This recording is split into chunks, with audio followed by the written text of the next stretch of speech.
सन 40 हिजरी का साल, रमजानुल मुबारक का मुकद्दस महीना। कूफा की गलियों में एक ऐसी खामोशी थी जो किसी बड़े तूफान का पता दे रही थी। ये वो दौर था जब फितनों ने सर उठाया था, लेकिन हक की ढाल बनकर एक ऐसी शख्सियत खड़ी थी जिसे दुनिया असदुल्लाह यानी अल्लाह का शेर कहती थी। वो अली इब्ने अबी तालिब थे, जिनकी जिंदगी की आखिरी सहर करीब आ चुकी थी। आज हम तारीख के उस बाब को खोलेंगे जिसने रहती दुनिया तक इंसानियत के दिलों को तड़पा दिया।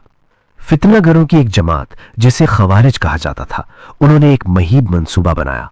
मक्का में 3 शख्सियात जमा हुईं, अब्दुर्रहमान इब्ने मिलजम, बर्क बिन अब्दुल्ला और अम्र बिन बकर। उनका ख्याल था कि उम्मत के 3 बड़े रहनुमाओं को नऊजुबिल्लाह शहीद करके वो अमन कायम कर लेंगे। इब्ने मिलजम ने हजरत अली को शहीद करने की जिम्मेदारी ली। वो कूफा पहुंचा और वहां कत्ताम नामी औरत से मिला, जिसका बाप और भाई नहरवान की जंग में मारे गए थे। कत्ताम ने शादी के मेहर में हजरत अली का सर मांगा।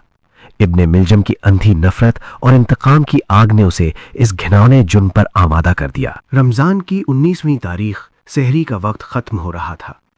मौला अली ने उस सुबह अपने घर में परिंदों को बेचैन देखा और फरमाया, ये आज नौहा कर रहे हैं। आप मस्जिद कूफा तशरीफ लाए और बुलंद आवाज में लोगों को नमाज फजर के लिए पुकारने लगे, अस्सलाह अस्सलाह। इब्ने मुलजिम मस्जिद में छुपा हुआ था।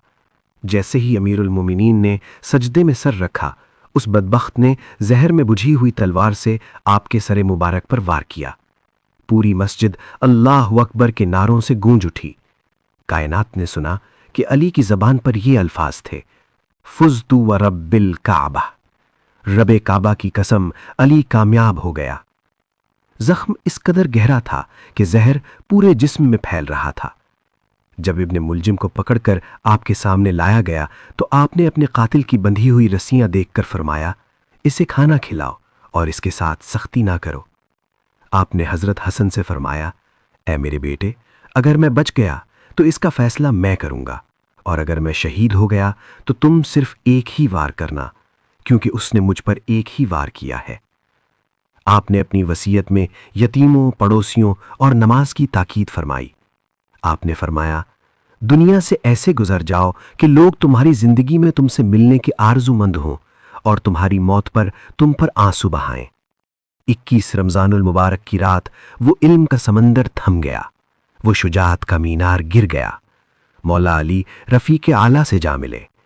आपको कूफा के करीब नजफ की सरजमी पर सुपुर्द खाक किया गया। अली की शहादत ने साबित कर दिया कि तलवार जिस्म को तो खत्म कर सकती है, लेकिन सच्चाई, अदल और हक के नजरियात को कभी शिकस्त नहीं दे सकती। आज भी जब कहीं इंसाफ की बात होती है तो दुनिया को सिर्फ एक ही नाम याद आता है, अली इब्ने अबी तालिब।